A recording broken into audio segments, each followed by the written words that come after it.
I first learned about Lifeline when I was in the hospital. I came to Lifeline as a client. I had suffered with depression and had kind of pretty much blown up my life, but was looking for something. I had turned to the psych world many times and didn't work out for me. And so I was looking for something different. And when I called and came in, I could tell it was something different. And so that's how I got here. And I never left. It's something that God's called me to do. Well, I work the phones. I'm often the first person that people talk to. So when someone's calling in and they're struggling with their life and they're looking for something, I'm the first person voices that they hear. And so I try to think about that. And I also work different roles in that. I schedule any pickups for our ministry. We have a thrift store called Lifeline Thrift Store. We have 2 locations, and so I schedule the pickups that people donate items to our ministry, and then I coordinate that. We also have some handyman services that we do, and it gives the guys in the program a little bit of experience with personal responsibility, and there's usually a leadership person in the position of that, and then they help these guys and mentor them and give them some life skills. So that's kind of my immediate role. I schedule the pastor and the women's ministry director, Bethany, any of their meetings and everything, and kind of just a catch-all role. The heartbeat of Lifeline is just changing the life through the power of Christ, and just then equipping people to be disciples and have them. It's just one by one. Once you come in, you then become someone that's equipped to teach the next person. So it's basically just through the power of Christ, changing lives. Transformation is the biggest thing. It's just a huge transformation from the inside out. People are getting saved through, well, we have discipleships. We have chapter worksheets where you study passages in the Bible, and from those passages in the Bible you make a real life application for it. And through these discipleships, they apply it to real life. And so your real life situation, you're not just teaching everything that Christ did in his walk and everything he did, but you're teaching how to apply it to your real life. And I think that's where people get it, and they feel like sometimes by the time people get here, or even they come to our food bank or to our church, they're pretty broken and they feel like God's given up on them. And when they realize God hasn't given up on them, they have this light about them that they never had before.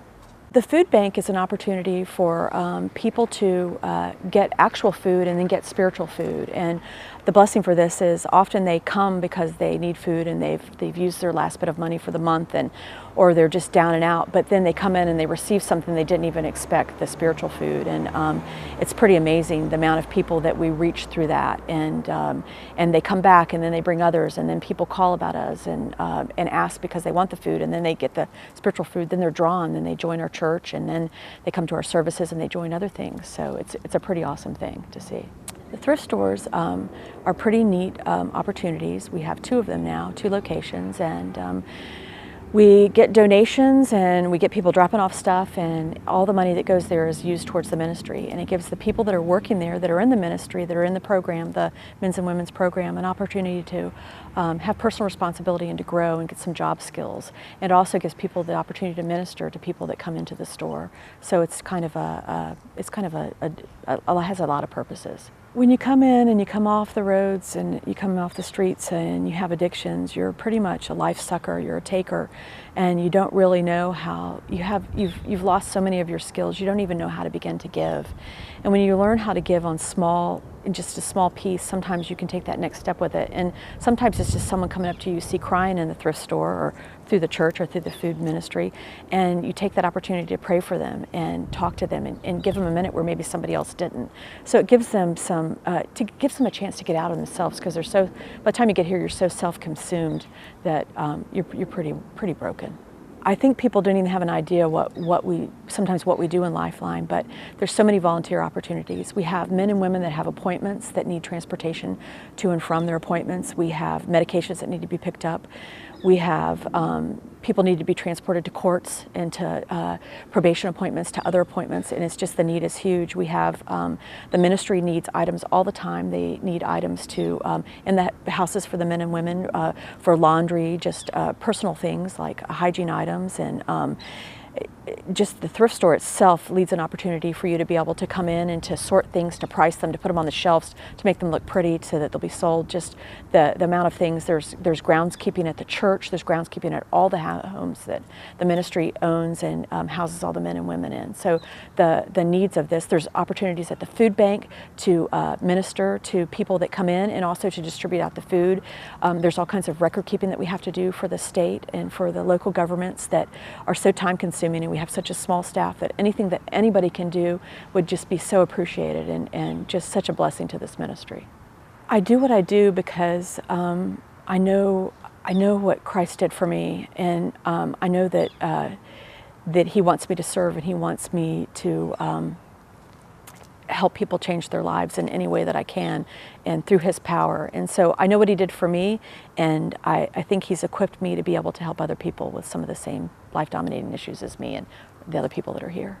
The Lord had really put on my heart that this is a hard ministry to run, and we have an amazing pastor and the pastor's family that's so intimately involved in this that they dedicate their entire life 24/7 to this ministry. And the heart that they have makes it so much easier for me to be able to serve them and serve with them and to help people, because I see the sacrifice. When you have a leadership that sacrifices unconditionally, it makes it so much easier to sacrifice too. And when they teach you what you need to do and they equip you for that, it's just such an amazing thing. And I haven't seen anything like it in my lifetime, and I'm in my 50s, and so it's pretty amazing to see a family just dedicate their entire life to people that are so broken that other people give up on in society. And to me, it's an amazing thing.